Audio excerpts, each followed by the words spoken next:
Hey there, this is Matt once again. Welcome back to another review of another film with Eddie Murphy, and this time it's Bowfinger, which this is a pretty entertaining film. This is a fun flick. I do quite enjoy this movie. Has a I really like the story, and it was written by Steve Martin. He did a really solid job with this, as directed by Frank Oz, who did Little Shop of Horrors, and he's worked on The Muppets for many years. Of course, he's the guy who voices Yoda in the Star Wars movies. Very capable job directing. The cast includes Jamie Kennedy, Heather Graham, Terrence Stamp. I always forget Terrence Stamp is in this, but he's pretty fun. As sort of the head of this organization, you can tell is a takeoff of Scientology. But the movie, one part of the film, the story I like is it deals with filmmaking. And in particular, Steve Martin is with this group of people who are an independent group of filmmakers and just trying desperately to get something filmed, to get a movie made, by any means necessary. And he talked about how, to his little crew of people, one day a fetish trust will come here and deliver packages, and they'll be important, and we'll be the important ones. And this con job happens where he cons getting a movie made.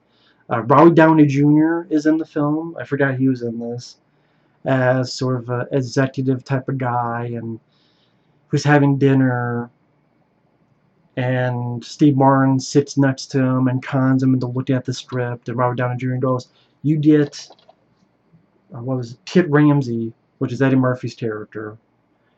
If you get him to be in this film, the movie's made." And Kit Ramsey is like Hollywood's biggest star. And Steve Martin's like, how am I going to do this? And there's some nice, fun jabs at the industry, like the movie star version of Eddie Murphy.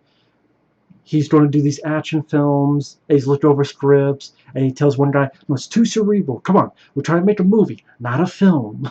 Like there's well-written lines of dialogue like that I appreciate. Or how the character jumps to racism. Wait a minute, you said it's not Shakespeare. Shakespeare. Shakes a spear. Spear chucker. You call me a spear chucker? Like, he's just playing this crazy action star. And he goes to Mindhead, which is, again, a takeoff of Scientology. And Terrence Stamp gives Eddie Murphy these sessions. And Eddie Murphy's action star wants to show his thing to the Laker girls. And Terrence Stamp's trying to, talk to him out of it. Now, Steve Martin is giving this guy the script. He says no, and he's like, he doesn't want to disappoint his crew. We'll make a movie without the star knowing he's in a movie. So they make a movie guerrilla style where everyone's in on it except for Eddie. So, like, there'll be a scene where Eddie's character is in a garage, and then they have someone walking, and Eddie Murphy hears it, looks around, can't see anybody. Well, that's because Steve Martin has his dog. Show the picture here. His dog in these shoes, women's shoes, walking. But he had to get someone low enough so Eddie turns, doesn't see anybody. So, like, stuff like that is very imaginative. It's not something you see typically in a movie. It gets that star paranoid, and again, they're filming him guerrilla style. They're filming him without his knowledge that they're even making a movie. Or they find Eddie having dinner somewhere outside, and they send an actor about, and it's a sci-fi movie they're making. So they have this actress called Alien Love, and Eddie Murphy's like, "Alien Love? What do you say, Alien Love? What are you talking about?" And then his sincere reactions. And Eddie Murphy does a good job in that character. She wanted to inhale my gonads, and you're freaking out. He disappears for a while, so they need to get someone, so they get the stand-in. And this is one of the few instances where I'm the type of guy, I'm not really a big fan of Eddie Murphy playing multiple characters for a film. That's just not the Eddie Murphy I'm the most interested in. But here I thought it worked. And that's because it's only 2 characters, it's not 3, 4, 7. And one of them, they're both really interesting characters. One is this crazy action star who's paranoid and out of his gourd. The other is, you find out to be that guy's brother, but they don't know it yet. They hire him because they need a stand-in. And that's this character. Such a sweet character. It's such a lovable character. The character name of Jiff. It was interesting and different to see him play this type of nerdy type of guy. And again, it's a well-written script. Would you be willing to cut your hair? Yeah, but it's usually better if someone else does it. Or are you in the entertainment industry? Well, yeah, I'm an active renter at Blockbuster, and you know, I watch movies. I bi-weekly or quarter-weekly, and they shoot scenes with him, like a scene where he has to go across this highway, and you know, just the acting and the facial uh, reactions he gives. Mother of God, Mother of God. And Steve was like, okay, it was great, but we're gonna do it one more time.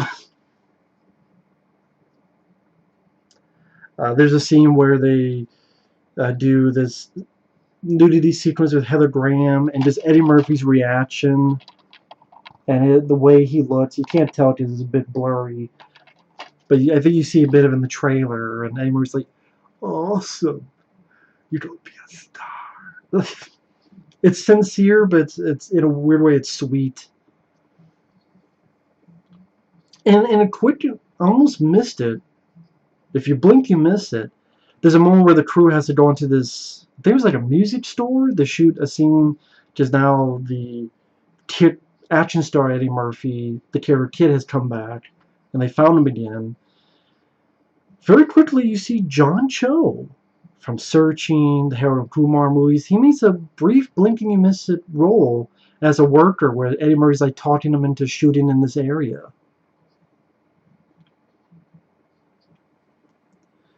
And they resume shooting guerrilla style. They shoot this car chase, and they have like this camera on a rig behind bushes. These cops come up to Eddie, and Eddie thinks they're real cops, and then but it's actual actors with this makeup effects, the stuff oozing out of their face. And then the finale where they get found out, but then they have a little bit of evidence to blackmail them into making Eddie say the final line of "Gotcha, suckers." And they have this premiere. And yeah, in reality, this seems like it would be a really shitty movie that they made because they have to shoot everything. And it's like the only few scenes they shot, that'd be like less than 5 minutes of the star in a movie. So it'd be a Steven Seagal movie nowadays, or it'd be a. Well, actually, that happens a lot more often now that I think about it. It's the star of the film, but he's only in for 5 minutes. So maybe, you know, they predicted. Because this was 1999 when this came out. Yeah, I think this was around 99.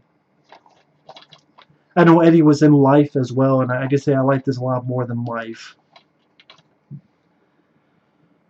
And I love the ending where Steve Martin and his crew have had the chance now to make another film in Taiwan, this time with this character Jiff, and it's called Fate Purse Ninjas, and completely bad but apeshit movie. And I always want to see that film get made with Steve Martin and this character fighting ninjas, doing on purpose bad choreography. I like the music that was playing during the sequence. Uh, I'm not even going to ruin the rest of that scene for you. If you've never seen the film, it's definitely worth it to see that ending sequence. But it's a good story. A lot of solid chuckles in it. The cast worked very, very well with each other. Steve Martin and Eddie Murphy played off each other well. Steve Martin did a great job on the script. Uh, Terrence Stamp Definitely a different kind of role for him, which was nice to see. Eddie Murphy kept the characters down to just two. They were both pretty solid performances. The movie didn't feel too long. It's only an hour and 37 minutes, which was pretty much the right length for it. I didn't really feel I was ever bored. Again, it's a good. At the end of the day, it's a good story, which constitutes a good movie with likable characters, a fun premise, solid directing by Frank Oz, and overall, pretty entertaining film. Bowfinger. This is definitely one of Eddie's better later films that he was in. And sadly, this film did not do well, which that sucks. I mean, the Doctor Dolittle films did very well, and fucking Night Professor films did very well. But this film, I think it was a bomb when it came out. That fucking sucks. Babe, what can you do? Fucking figures. By the way, thanks for watching. Take care, and stay tuned for more reviews. Bye-bye.